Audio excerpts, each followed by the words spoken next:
So the poem is called It, and it's by Evie. The groups of raindrops all grouped over there. All I can do is sit and stare. It feels all too familiar. My life on a window right there.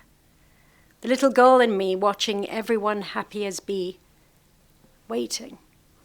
The raindrops are getting faster. A storm, which was once a blue sky, is like waving goodbye. Suddenly I'm back, waiting at the top of the stairs, hoping storm doesn't hurt Mum. Do I run? There's now thunder, flashes and bangs take over my head. My innocent body so tired and drained. I just wanted my bed. But I can't be safe in my bed. My body was once so innocent and sweet, but yet so harmed. A permanent eerie feeling lurking around. Can I trace the happiness I once had? The frozen memories paused, stuck. That silence is too loud. The storm's now quiet. I don't hear from Storm. I miss the storm. He was my norm. Or should I say it, why deserve he? Shouldn't have felt so free. It caused my innocent mind to fray it. My childhood, looking in the mirror, my damaged body stood. Why Storm? Why me? I miss Storm, but yet so torn. I zone back in, still waiting and watching the raindrops fall. My lifeless body, yet it's still functioning. It destroyed me, so I sit here, sitting and wondering if my pain has earned its name.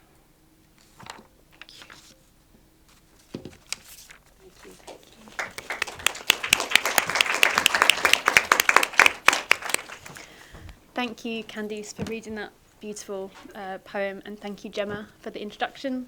Welcome, everybody, to our panel session today called Holistic as Healing Towards a More Child-Centred Response to Child Sexual Abuse.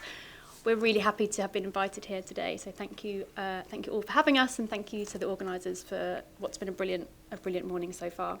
My name's Claire Suarez. I'm a research fellow at the University of Bedfordshire's Safe for Young Lives Research Centre, and I'll be co-chairing the session today along with Meg, who is a member of our Young Researchers Advisory Panel at the Centre. Also joining us today on the panel is Ula, who is a greenhouse service user, and I'm joined by my colleague Camille Warrington from the Safe for Young Lives Research Centre at the University of Bedfordshire, and Kath Wakeman from Amara. So,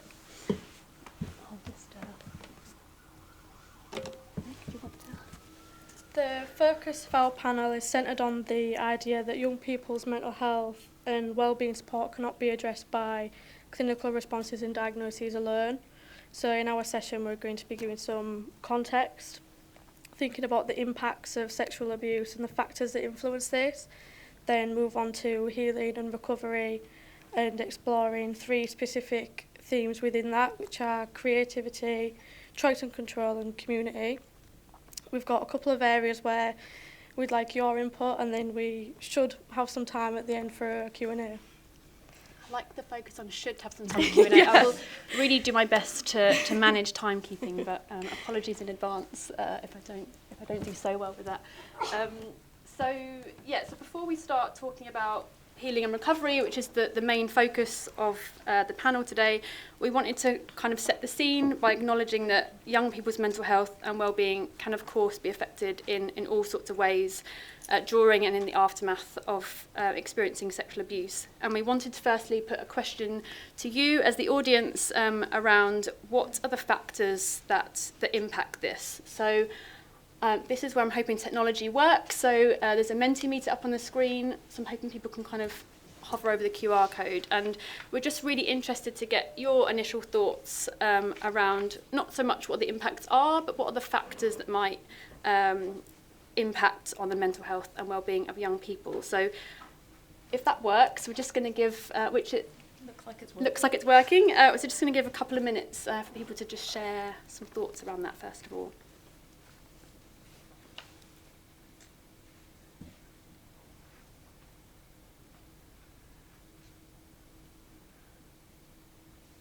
Lots of stuff around responses, waiting lists, being believed. We've gone off the screen. Is there a way of scrolling down or not? Not in an obvious way to me. But that's that's brilliant. Thank you all for them responses, which feel all too familiar. What we know from research is that the impacts of sexual abuse can include a range of diagnosable mental health conditions, but can also affect young people's kind of wider sense of well-being, so including their emotions, behaviours, relationships. And we also know from research that the impacts of abuse and associated needs differ between younger children and older children as well, and adolescents. So in one of our previous projects, for example, called Learning from the Experts, we explored the mental health and emotional wellbeing needs of those who experience sexual abuse in adolescence specifically. And this really shone a light on how the impacts of sexual abuse can play out when it's experienced as an older child, and the range of factors that can influence this. I'm not quite sure why I'm still standing up. I can sit down. So in this research, we identified sort of 4 overarching contributory factors affecting young people's mental health and emotional well-being post-sexual abuse. And these were around the experience and context of abuse itself and the likelihood of continued exposure to that source of harm, prior traumatic experiences a young person may have had, or pre-existing mental health issues, other people's responses to the abuse or the associated mental health challenges, or I think quite importantly, the fear of what those responses might be, which has come up here as well. People have said about being believed or not, or there's lots of stuff there around response. And also the strategies that young people might adopt to try and cope with the abuse or its impacts. And then across these, you've also got how they interact with the different spheres of young people's lives. So how young people interact with their family, friends, peers, schools, different professionals, different systems. And for adolescents in particular, you've kind of then got thrown into the mix their developing cognitive capacity, their emerging sexual identity, and that sort of tension between dependence and agency. And all of this will mean that the impacts for them will look very different to how they might look for a younger child. So I'm going to come to you, Meg, first, just to share any thoughts you have around the factors impacting young people's mental health and well-being after abuse. Yeah, so the people surrounding you are so significant in impacting young people's mental health after experiencing harm. For me especially, it was peers at school. The stigma that comes with certain things, people not believing you, just the reactions, whether they were good or bad reactions, really affected how I saw myself and treated myself. I think being around people and seeing and hearing how they respond to you can help you feel supported, but it goes the other way. It can also really damage your relationship with yourself. So for the panel now, what are your reflections on the different things that impact mental health and well-being after sexual abuse? Ula? I think that something that really impacted me as well was school and school provisions as well. Like we had a pastoral for every single year, like a pastoral person. And I remember just being treated very like they helped me sign up for things, but they didn't really want to talk about it, like what exactly they're signing me up for, how I am feeling myself. Like it was very cold and just very much just, right, you're going on this, you're going on that, and your grades are good, why are you feeling like that? It's very much about just, I feel like it was definitely the stigma around it that just made me not feel like a person and more like the statistic. that everyone references and how high like it is in young people. Kath or Camille, did either of you want Yeah, to comment? so I think it's just a reminder that one of the important things to remember is what a profound impact sexual abuse has on children and young people. It's a relational trauma. It's something that's happened within relationship to another person, and that helps to explain, I think, why it has such a profound impact. And also in terms of kind of what happens immediately after, it depends whether a child or young person has been helped to make a disclosure or whether they've faced barriers to disclosure, whether they've been able to tell somebody what happened. Because often I think what happens within mental health services is that children and young people arrive into the service, but they haven't managed to disclose, but their internal distress is being conveyed and communicated to people around them who are confused, who are trying to make sense, but are missing some information there about what's going on. So we make our best attempts to, I guess, try and understand what's happening, but we may not ask, professionals may not ask the right questions. Family members may not understand or have any sense of what's going on. Maybe they haven't got the right lens to look through, which is why would you have that lens? Why would you think about child sexual abuse within your family? So we're always kind of facing that dilemma of whether a child has managed to disclose. If they haven't, the importance of staying curious, and that was very much brought out in the plenary session about curiosity, which is maybe just thinking about what's the right question. And I think it's that the difference between perhaps a child where a frustrated parent goes, "What's wrong with you?" and immediately places the kind of impact onto the child, who's then got to think, well, I think there might be something wrong with me, rather than just saying, is something happening that I don't understand or I don't know about? But of course, there's these barriers to communication. And I think there's something also about the kind of internal world that we're managing. And I think the poem really conveyed that, about that connection with what's happening, the thunderstorm, the raindrops on the window, the sun being out one moment and then the thunder arrives again. That children find themselves living perhaps in a body that feels frightening, a brain that isn't making sense any longer. They've perhaps feeling overwhelmed with uncomfortable feelings and unwanted behaviours. So the behaviours tend to be the thing that gets focused on, rather than trying, we forget to then think, I wonder what's causing those behaviours. Because I think in my experience, working as a therapist in 2 sexual abuse projects, has been that children want to be good. They want to be able to behave in school, they want to be able to perform in school, they want to have friends. They want life just to go on and try and be ordinary. But what happens with sexual abuse, it throws children off track, children and young people off track.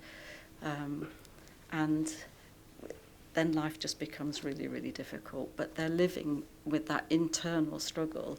And often what happens, I think, is that the external world starts to reflect that, because they're surrounded by parents who are confused and confusing, by school staff perhaps who are confused and confusing. And actually the child can start to feel more and more uncomfortable in their own body. But their behaviour will be an attempt to get on, to survive, to manage this. So for us to just stay really focused on what might this behaviour be telling me. And so I think one of the things for me that's really important is about how to normalise the impact of trauma. And I was thinking about this phrase, mental health, and almost wondered perhaps we should just use a phrase like human health. We all have brains, they all misfire sometimes, we all have bodies, and they misfire sometimes. But it's when we kind of put people in a box that they then have to try and inhabit in some way and make sense of, well, if I'm in this box, then maybe there is something wrong with me. I wish somebody would just tell me what was wrong with me, and then I could perhaps do something about it.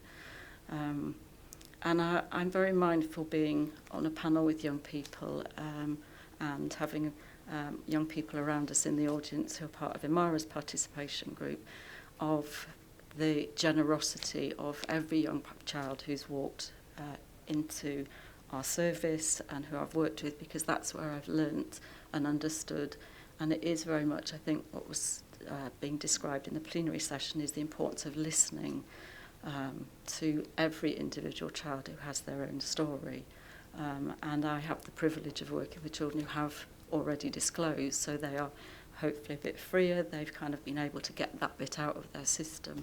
But I think it's always important remembering we will always be working and living alongside and coming alongside young people and children who have been affected by child sexual abuse but haven't yet managed to speak out. And of course, until they do speak out, then we're missing a really vital clue as to what's going on there.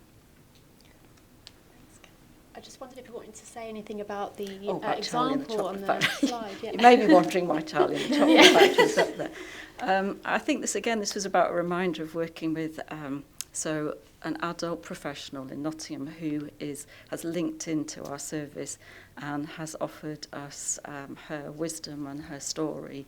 And she referenced this scene in Charlie from the Chocolate Factory, which some of you may know. It wasn't a film I particularly knew, so I went and looked at it. And she said it just completely summed up her flashbacks. We're not going to play it, but it's just there as a reference point, really, of how literature, how the arts, how films, how paintings, how poems, like the poem we listened to today, they can just say something that our unsatisfactory words can't always manage to say. But looking at art or hearing poems can do something very different. And when I watched that scene from Charlie and the Chocolate Factory, it was like, oh, okay, so that's how powerful and how intense and how in the moment a flashback can be. When I don't think I have experienced flashbacks, so it's always we're trying to make sense of something that my brain clearly has the potential, like every human being does, to have these survival strategies, and it's the brain's way of trying to make sense and trying to keep fitting those uncomfortable trauma memories into our brains. That means that humans experience flashbacks. They might be auditory, they might be pictures, they might be body feelings. But this scene from Charlie and the Chocolate Factory somehow completely summed up something that I'd never quite imagined, the intensity of it and how it was kind of confusing. So when the flashbacks come up, it meant she couldn't concentrate on what was going on around her. Thank you, Claire, for reminding me. Yeah, do you want to add anything before we move on?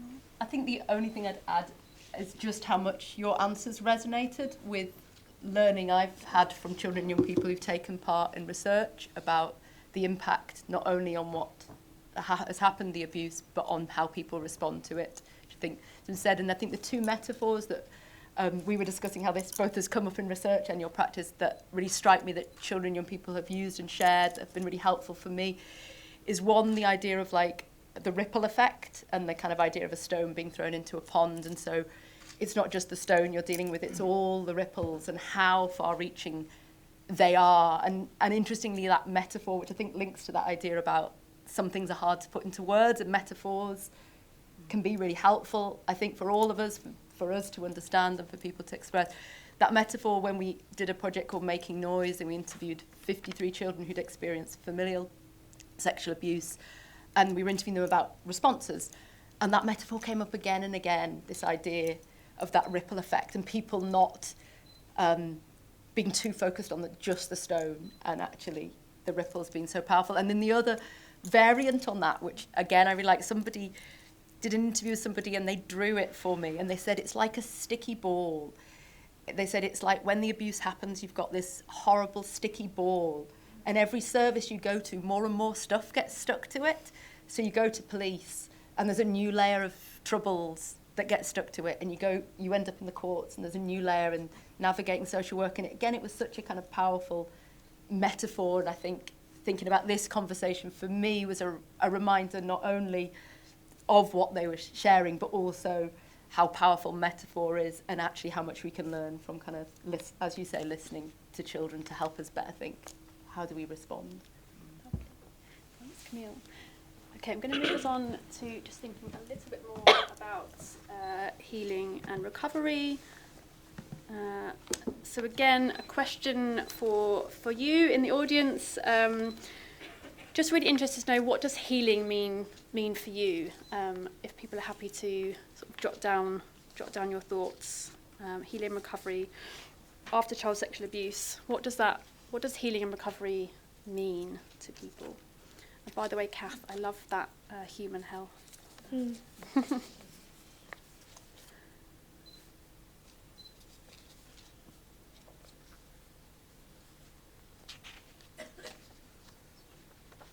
Is that working for people, or is the people still? Do you need to press it?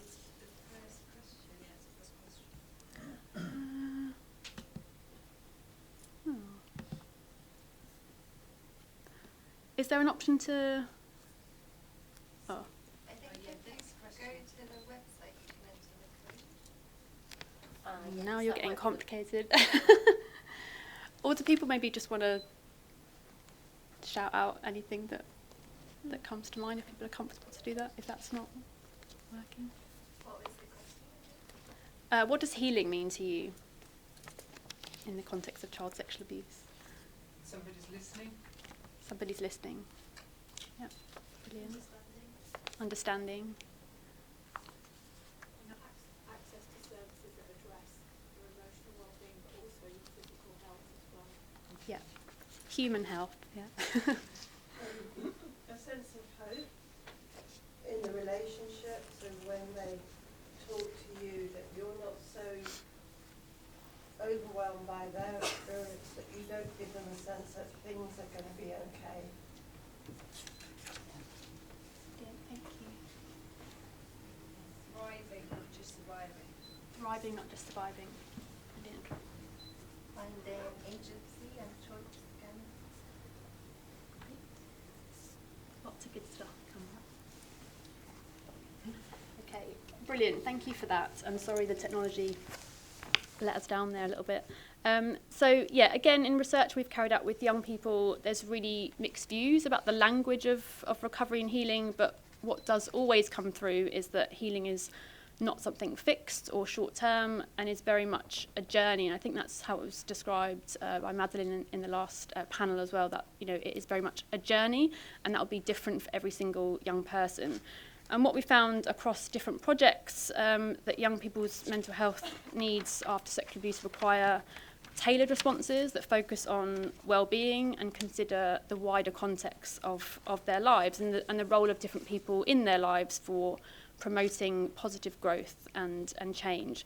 And in another of our projects, Making Noise, that Camille mentioned a minute ago, we did interviews with 53 children of all ages who had experienced familial sexual abuse, and we were talking about recovery in the sense of their hopes for the future. And there was 3 recurring themes that come up there throughout these conversations, which was an identity not dominated by victimhood, being supported through change, and the minimisation of disruption, an entitlement to a safe and multifaceted life characterised not only by the absence of abuse, but also the presence of different sources of fulfilment and safety, which I thought were 3 really nice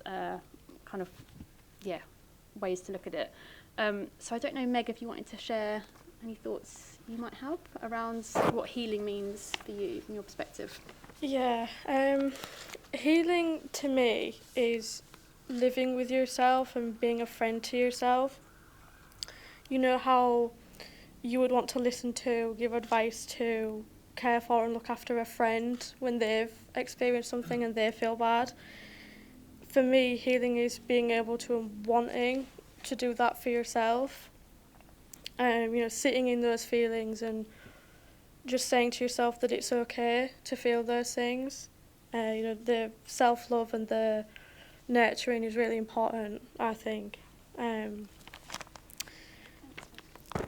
Why is it important to think about children's recovery needs in more holistic ways? Kath? I think firstly because none of us live in isolation. Children are in families, they go to schools, they maybe have time out from schools, they have wider extended families, they have a community they live in, they travel on the bus. So we don't live in isolation. So I think when I think about holistic, it's making sure that we are resourcing the networks around children and young people after an experience of abuse, recognising that that gives them the best chance. And again, it doesn't place all the responsibility on them. And I think it's an interesting phrase about, some young people don't really want to think that they need to recover or that they need to heal, that they're okay. They were always able to be natural and to be a child. It's the adults around them that need to pay attention to what they've been doing. So I think that some of that is about empowering, not only empowering children, but empowering their communities. So that holistic approach, if we don't attend to families, then we are putting a block on the child's ability to move forward, because if the family aren't ready to move forward, and I think it's always puzzled me that we tend to focus on getting children into therapy, when as beyond therapy is kind of evidencing, sometimes actually what might be more important for them is to be with a group of other young people who get it, who they don't have to explain to, rather than being sent off to therapy where they maybe don't even know, what am I even meant to do in therapy? Why am I meant to come up with the goods if somebody's sitting quietly? I think, again, it's putting the onus on the child.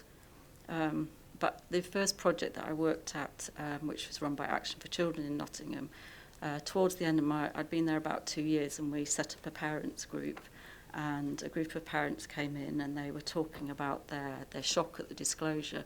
For most of them, when I heard a little bit more, their child had actually disclosed 18 months or at least 2 years before. And they were still, they walked in the room as though they had just heard yesterday that it had happened. And for me, that was really distressing to think that nobody had offered those parents any kind of support for themselves when this chaos had arrived into their lives. And so for me, again, holistic has to be about the whole network around a child, the whole family, because otherwise the child is repeatedly going, however much they might move forward in therapy, they're going back into a family who are still shocked into silence or turned to stone, or whatever metaphor you might like to think of, because they haven't been helped. So I think, as well as thinking about a holistic approach for the child or the young person, it's also important to remember that if a child is repeatedly meeting adults who are a bit fearful, not sure what to say, and keep getting it wrong as a result, then they can't move forward.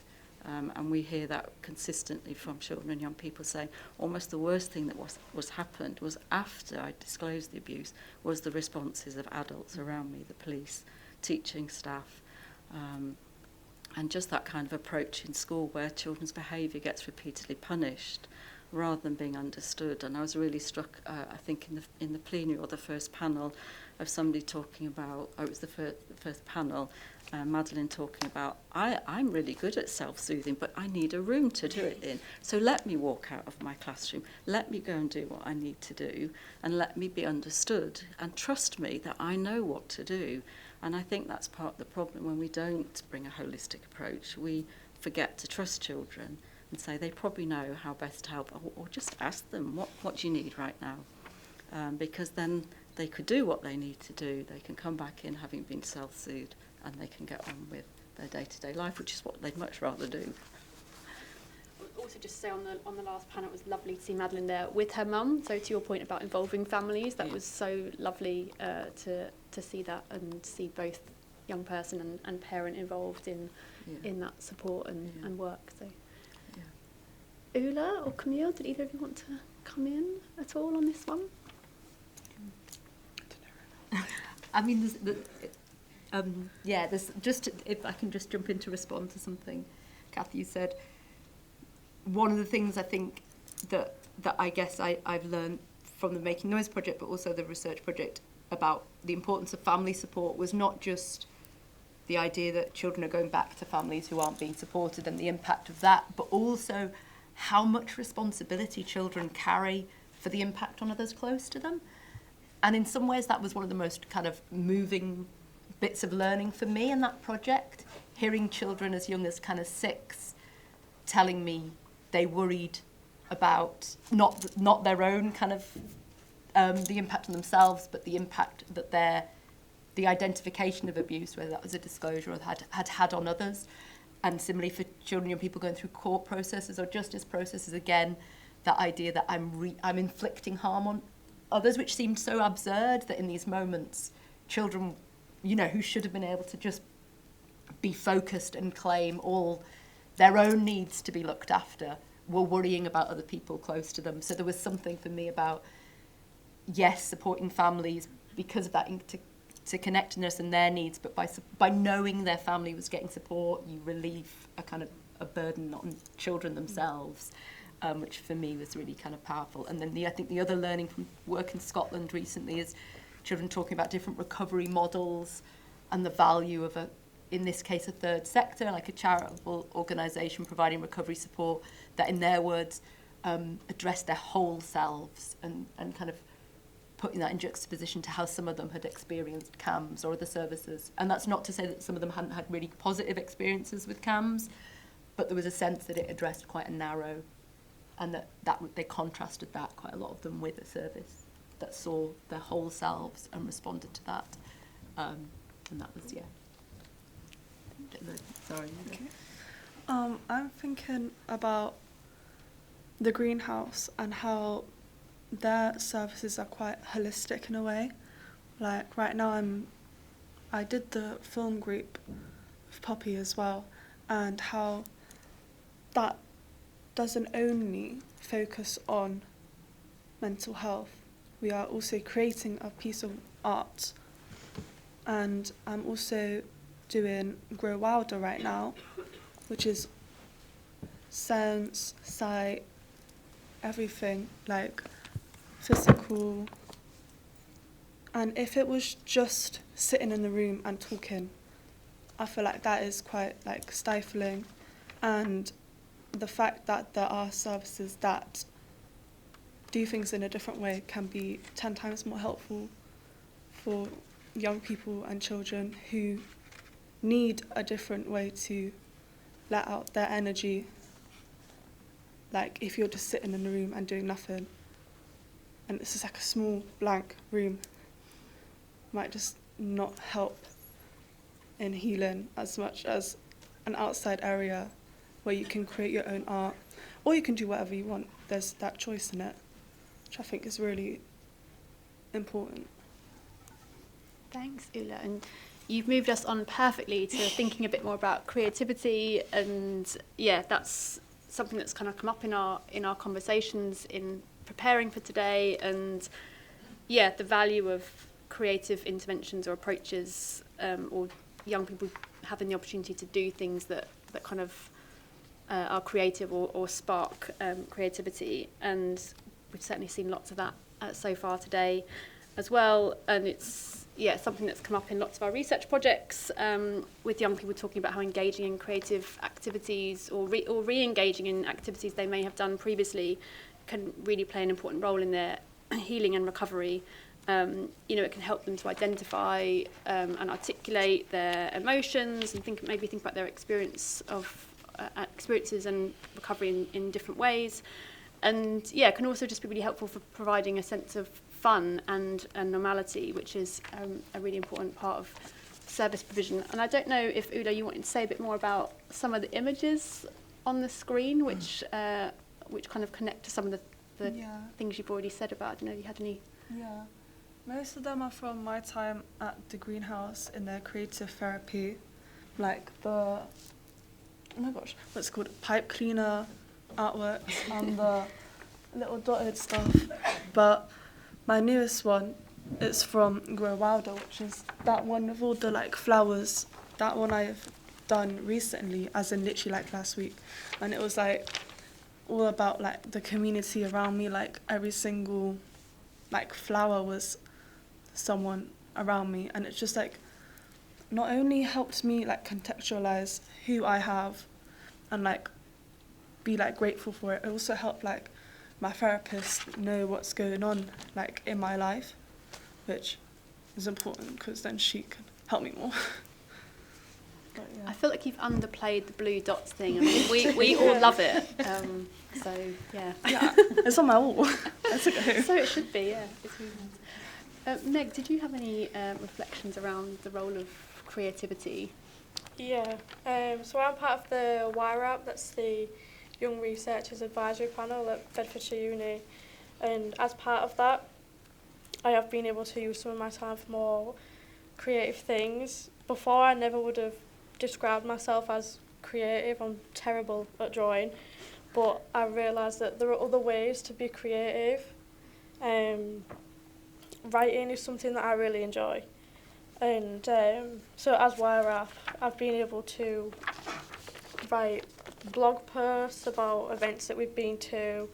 A project that I was involved in had us writing letters as well. So there is that opportunity there, and I do feel like I enjoyed the freedom that came with creating something that was my own.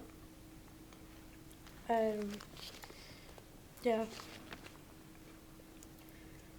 Camille, are you able to share any reflections about creativity and use of the arts in relation to healing?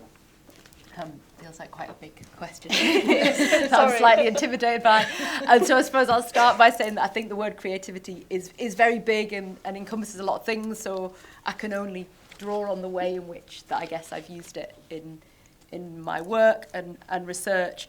And similarly, I suppose my reflections are about its use in participatory research projects, but I think they've got learning of relevance for practice, delivering practice using services. So I think there's a couple of things I want to say. I'm going to draw on a project called Imagining Resistance, and Imara, which Kath is CEO of, was one of our partners, and Izzy, who's given me permission to flag her, was one of the kind of young co-researchers, partners, participants in that project as well. And it was a project where we were exploring the concept of resistance, and we had an artist working with us from the start, which is the first time I've kind of used creative processes in research and group work before, but I'd never kind of worked from the start. And I think there was a couple of things that really struck me about what working in creative ways did that I don't think we could have done otherwise, that I think hold some relevance. And the ways I've kind of characterised them in my head is these concepts of kind of spaciousness and playfulness, which I'll explain a bit more. So the word spaciousness came from a young person in another participation project, who said this project was spacious. And they said that was a good thing. It allowed us to be ourselves. And it always stuck with me, like how helpful that was for me as a word. And I think working creatively created a sense of spaciousness in imagining resistance. And it links to the importance of choice and control, which I know we'll come on to, and there's been lots said about today, but the idea that actually space for people to make their own decisions, to follow their own paths, the kind of a really strong sense of autonomy that comes with a lot of creative processes, the idea that there's no right or wrong way to do things. There's not many spaces in our lives where there's not a right or wrong way to do things, but actually creative processes celebrate that difference, I think. And there's a kind of depressurizing that comes with that, the absence of kind of pressure to respond in a certain way, give a certain answer. So that quality of spaciousness for me, and it also links in my head to, some of you may know Liz Kelly's work, who does lots of work on interpersonal violence, and she talked about child abuse and other forms of interpersonal violence closing down people's space for action. And again, it feels like a really helpful concept, and it feels like creativity opens up space for action, opens up space to create some, like the freedom that creating something on your own. I think you just said, Meg, it's kind of opening that up. So and then I think also the quality of playfulness also really kind of came out through imagining resistance and what young people said they felt kind of worked, and this idea that you could kind of try ideas on for size, we could play with ideas. The concept of resistance that we were exploring is quite hard to pin down. What do we mean by resistance? What does it mean to young people? But the idea that using loads of different things, games, image making, and there's a kind of lightness to it, and lightness, the ways of expressing ourselves that felt quite playful, I guess. And again, there's not much that when we think about therapeutic work that necessarily it feels like it's quite heavy and serious. and actually in line with what you said about children wanting to be natural and have lives that that feel kind of whole. That quality kind of feels like it links, and it's a leveler as well. I think creative process is a real leveler. Because of that, there's no hierarchy of the right or wrong things, and it helps to kind of address and counter some of that power. Sorry, that was a long ramble. No. I was just thinking as well about age, because I know with this panel we were sort of thinking about how things might be different for different ages, and I think there's something about creativity. I know from a research perspective, certainly in the past, you know, you can imagine that certain creative tools might work best for younger children versus older children, but actually it doesn't always pan out that way, does it? And I don't know if anyone had any reflections around the relevance of age or developmental stage when we're thinking about creativity at all. Yeah. So with Atamara, similar to the greenhouse, we have a group of creative arts therapists. So we have dance movement therapists, art therapists, music therapists, and we've had drama therapists, some of whom are in the audience. And I think, you know, it's interesting, Ulla, hearing you talk about kind of that sense of going into a room and maybe there's not very much there. And I think that's, for me, I was really drawn to art therapy because of that possibility of not only is it an opportunity to create, to explore, but I think it does that thing about the bringing different narratives. So when we start to create things, we create different narratives about ourselves and about our life and our capacity and our ability. But also that the arts allow a third presence in the room, that there's something that we're interacting into, and it also allows that externalizing of whatever muddles and confusion and distress are inside our body. Image making or telling a story or dancing and making movement allows those I suppose those remnants, those archaeological bits of experience that we've had to be externalised, to have a look at, and for somebody to be alongside you while you look at those things and consider them and reflect on them, and they start to tell the story back to you. And I think that's where the magic happens, is that it's something that you've created that then tells a story back to you. And I was thinking about your image in relation to the poem, Ulla, that there was the raindrops gathering on the window, and it felt like that could be like those raindrops. And I remember as a child when you watched it gathering, and then it would set off because there'd been enough weight of the water in it. So I think that externalising is something that the creative arts do so well.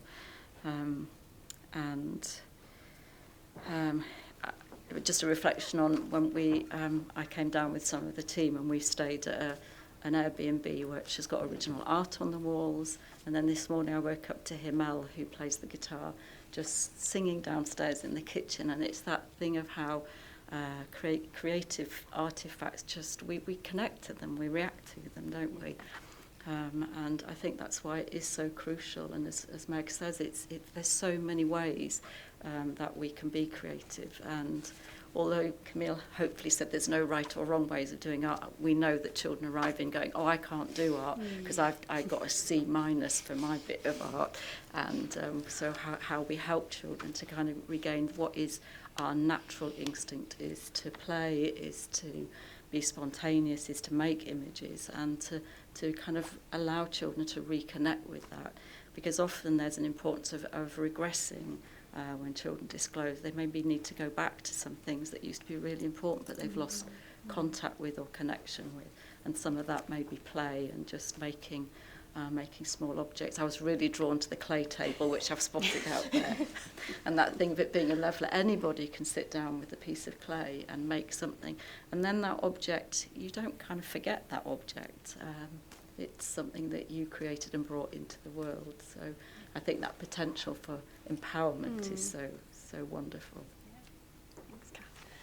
Okay, I'm going to move us on to thinking about choice and control, and certainly from a research perspective, this is something that consistently comes up, and the significance and importance of young people having choice and control in terms of interventions and engagement with different professionals, which is really unsurprising in the context of child sexual abuse, which can often leave children and young people feeling disempowered and out of control.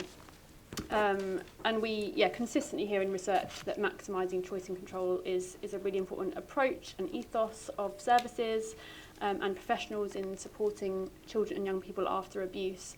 And it's also something that's very much at the heart of our research practice and how we work. And we've heard lots about this already today, as Camille said. And part of this is, young people feeling listened to, which somebody referenced earlier in relation to what does healing mean.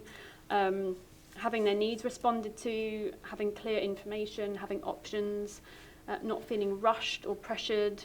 I feel like we could probably have a whole day panel just thinking about choice and control, but I'll I'll leave that there, and I don't know, Meg, if you wanted to come in with some reflections. So in my experience, I've felt like choice a lot of the time isn't given to young people, especially in the police process. We aren't provided with helpful or even necessary information sometimes unless you explicitly ask for it. So you could just get stuck in this place of confusion and hopelessness, just hoping for things to get better. Sometimes people can act on your behalf, like calling the police, without talking to you about it first, like just that being their immediate reaction. It's quite a common example and something that I myself experienced. I told my parents and the police were called immediately, and there was a million people around, and that whole process just started without that being my choice, and I was in control of nothing.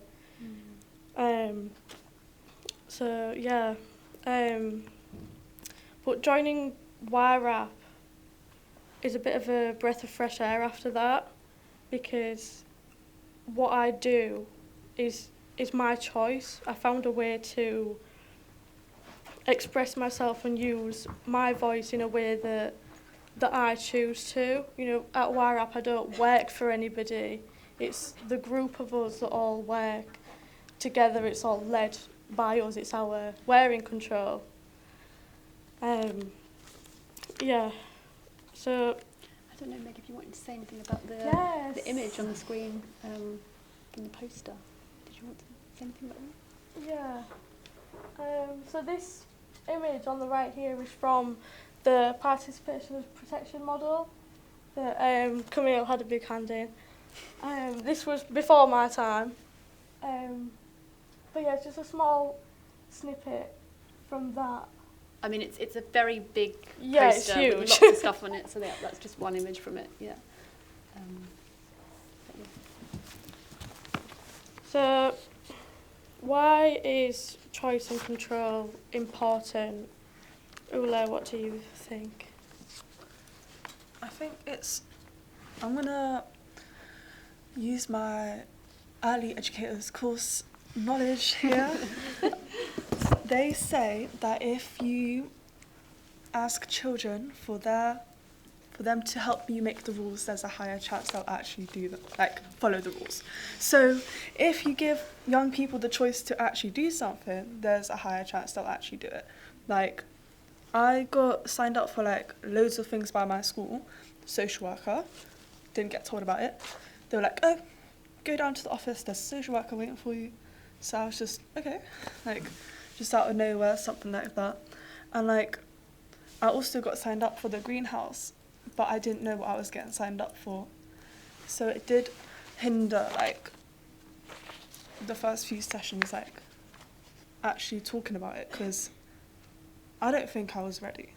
But I think it was still a good thing for me to have, because I've been to the greenhouse. I've had 2 therapy sessions, blocks of sessions. But the second time, I referred myself to that, because I knew I was definitely ready to have therapy again. And when I was younger, if I had that choice and I was told about it, told about all the different things, I think I still would have went to the greenhouse, but I think I would have been there with more of a purpose and more of the will to talk about it, and the understanding of the purpose of why I'm there. It's not for me. Thanks, Una. Yeah, I mean, I think echo everything that's said. I think one of the things I'm reflecting on listening to everyone and some of the other stuff that's been said today is that actually there's also real tension because children and young people end up in processes in which there are limits to the control that they have, like safeguarding processes, like justice processes, processes within school. And so I think there are lots of situations just by virtue of their age where children have really quite extreme limits placed on the level of choice and control they have. And it makes me think about actually how the work that needs to be done by services, particularly statutory services, justice professionals, police, to recognise, yes, these things have to happen, but think, how can we mitigate that? How can we maximise a sense of choice and control in processes which are otherwise, there are some very strong limits. And I think for me, some of the most kind of powerful learning I've had from children and young people is them being able to share examples where things have been they've been asked to go through very difficult processes, but somebody has acted in a way that's really supported them to be able to navigate that. And it's usually about somebody being able to not necessarily give them choices, but help them feel in control. And lots of that comes down to communication, I think. And I was really struck by listening to both Meg and Ulla there about the failure for people to have communicated with you about what was going to happen, what decisions had been made, why they'd been made, what options. And so I think that particularly that kind of thinking about how do we support children to feel in control in a situation which feels very out of control in quite an extreme way sometimes. There's also something about the importance of communication, not just helping children understand what is going on, but also understanding why things are happening. And again, some really memorable stories from young people about kind of court processes and outcomes that were very difficult and went against what they wanted to happen, but somebody taking the time to explain why and to explain that they weren't believed. It was just, it was to do with how legal things happened. And I just think it's an ongoing tension in lots of processes for children, but it's something we need to grapple with and get better with. Camille, I just wondered if you wanted to say anything about the quilt. The quilt as well. Yes. As linked to this. And one of the makers of the quilt is in the audience. Izzy, so feel free to kind of jump in if you like. This was from the Imagining Resistance project that talked about earlier, and I suppose just that whole concept of resistance that we talked about, I think really links in, and trying to reframe resistance. Lots of young people get talked about as being resistant to a service intervention or a social work offer, and we were trying to kind of think about resistance as a positive, and the ways in which young people resist all sorts of things after child sexual abuse, and I think that really ties in with the concept of control. I don't know if you want to say anything, Izzy, as one of the people who helped to make. You don't have to. I don't. Not to I did ask Izzy's permission to but you don't have to say it. Yeah. I don't really have anything new to say about it. Okay, no, that's fine. But I think it also ties in with the stuff around creativity and shows how these things overlap. Thank you. Sorry. Kathy. Sorry, I was just going to move us on, if that's okay, to talk about community. Unless, or did you want to come in? Well, I'll make it weave in there. All right. I was thinking about powerlessness being such an issue with child sexual abuse. There are kind of four key elements and issues that children are impacted by, and powerlessness sits right in there. And then I think it's also one of the things that we can see consistently being replayed through the processes that children go through once they've been helped to disclose or have managed to disclose, that they continue to kind of feel those elements of powerlessness. And then the other bit for me is about giving information, because, and I suppose it's an interesting dilemma, but when we're dysregulated and we go into flight or fight, we don't actually choose those actions. Our body reacts into survival strategy. So I suppose any time that any of us are dysregulated, some elements of choice are removed from us, and it can be one of the things that's really confusing. And if we don't give children and young people information about what's happening, that this is a normal reaction, that what happened to them wasn't normal, but then their reaction is a human reaction, any human would react in similar ways, then we deprive them of an element of control or choice in that. Thanks, Kath. Okay, just the final area we wanted to give some space for when thinking about kind of healing as holistic is the notion of community. So beyond the sort of formal forms of support or interventions for young people, the kind of more informal sources of support and connection are also really important. So thinking about the role of friends, family, peers, as we've already talked a little bit about already. And the need for kind of models of care and support to be to consider the wider context of young people's lives and be, work in integrated ways, because no one person or one professional or one professional setting can kind of take the responsibility of a young person's recovery and healing. It very much needs to be an integrated model of care, and the school is a really important one to surface here in terms of community. It's as we've said and has already been said today, it's such a constant in young people's lives and plays a really critical role in that kind of early education, prevention, supporting children and young people to recognise abuse, talk about it, seek help, and that goes across all ages. But we know it can be a particularly challenging context to navigate for adolescents in particular after sexual abuse. So just wanted to create a little bit of space. I don't know if Meg, you wanted to share any reflections around this notion of community? Yeah, this links to what I was saying earlier about the importance of peers, and particularly for me at school, how that can affect your relationship with your trauma and yourself. I've found a good community in YRAF. We're a group of people that all work together towards a shared goal, which is obviously very empowering. There's that solidarity, that feeling of togetherness, that feeling of like a group. You all got something in common, you all share something. Before I joined, this was like 6 years ago now, I was very confused about myself, my true self, who I was, who I wanted to be. I didn't feel part of anything. The world was quite a lonely place for me. But being in that safe space to share, create, communicate with people, work together, just be a part of something, a good thing, really helped me in a way that no therapy or other intervention could, because it helped me in a different way.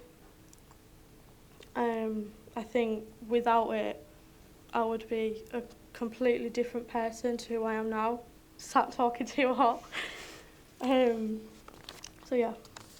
What does community mean for you, and why does it matter?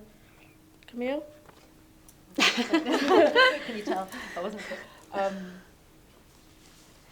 I think you kind of said it, that thing around solidarity, and you said earlier about like we all live in communities and relationships, so why wouldn't healing and recovery also be done in communities and relationships? And I suspect Ula and Kath, you've got more to say on this. I suppose the one thing that's always really struck me about working with groups is bringing, a long time ago when I first kind of brought young people together from different parts of the country. It was a project around child sexual exploitation, and we did some photography and we brought things together, and I was really struck by young people's response to say, oh my word, it was really weird seeing people from another part of the country who go to a project like ours. And people weren't sharing their experiences, but they knew they all came from projects that were addressing similar issues. That was all they kind of needed to know.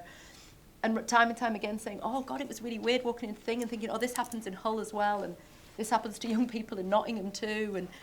And I can remember just thinking, all that work about trying to say this is not an individual issue, it's a I couldn't put that into words, I couldn't explain that, but just suddenly the personal becomes political and then also solidarity happens and recognition happens and feeling this isn't my problem. You know, that's just a really powerful message when you're part of community. This is not about me. This is not my problem. This is not my shame. It's, you know, and I think just groups being able to almost do that in an instant, there's something that's always kind of struck me that is what I think links to your word solidarity, Meg. So yeah, that's just what struck me. Oda or Kath, I don't know. Well, it just reminded me of your ripple metaphor, really, that actually here's the reverse ripple of actually of an individual stepping into a group or a space and suddenly feeling that not only is there ripple there, but there's these other ripples that they are part of, and having that real sense of what you then can create with that ripple effect.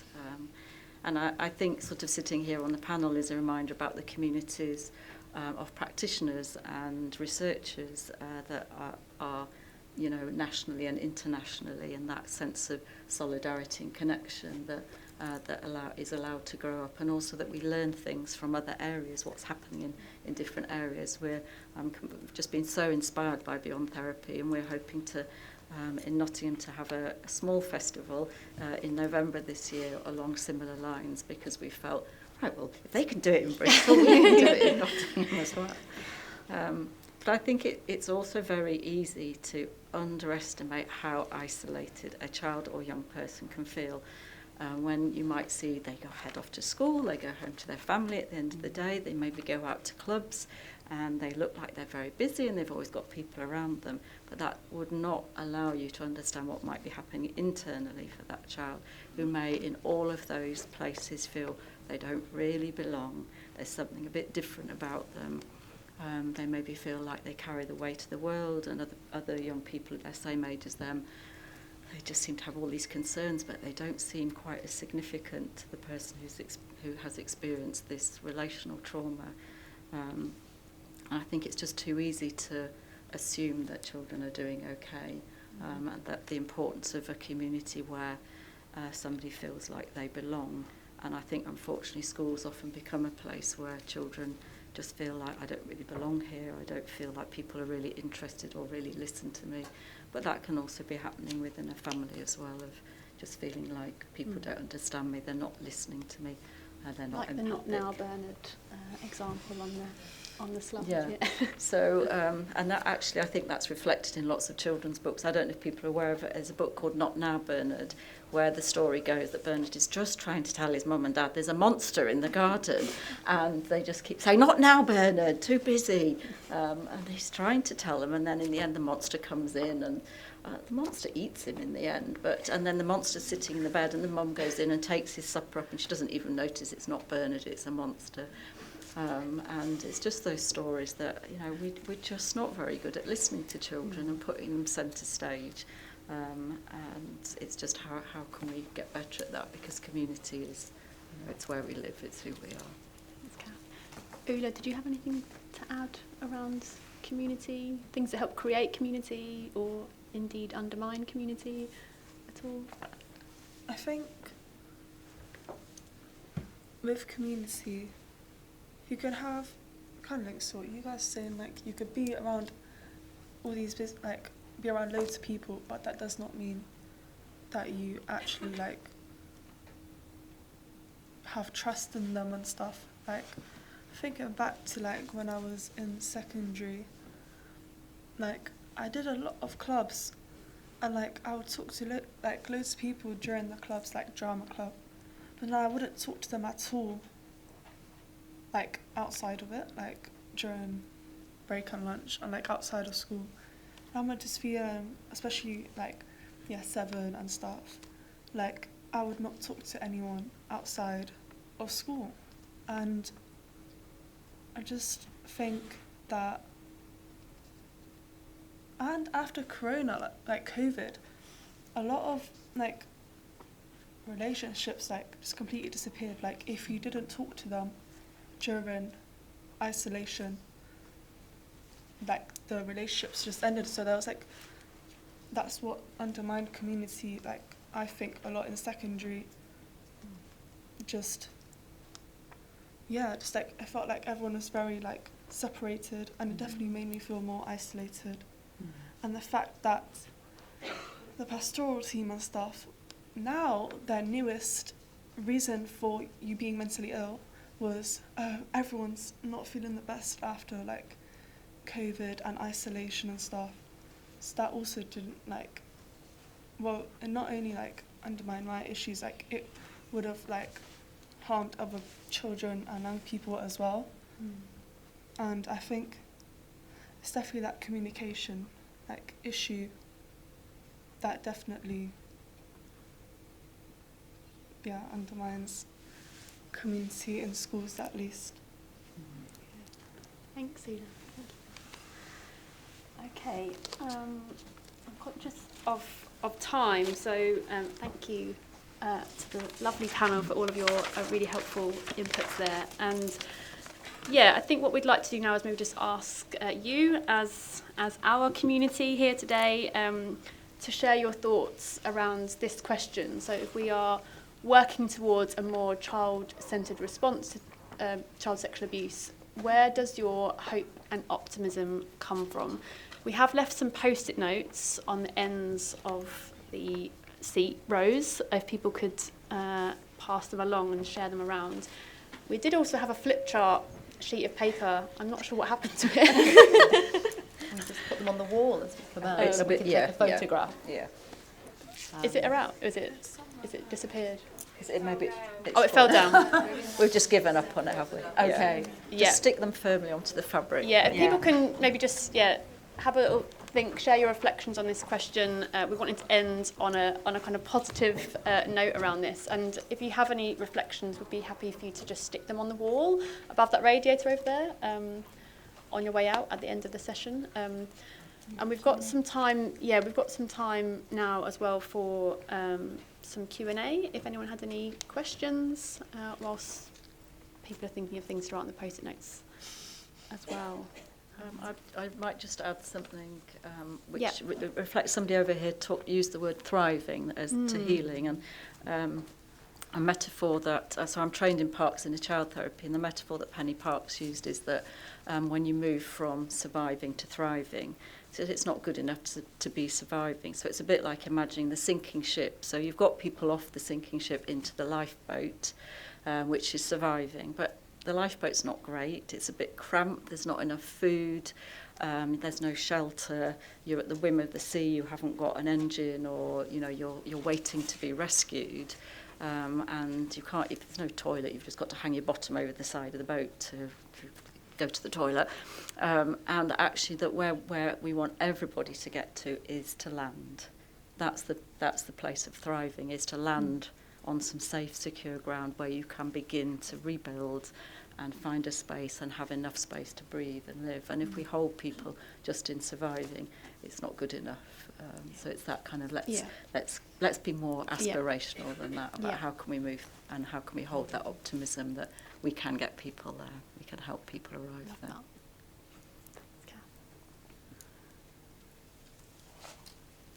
Does anybody have any questions for the panel? I have a question if nobody else.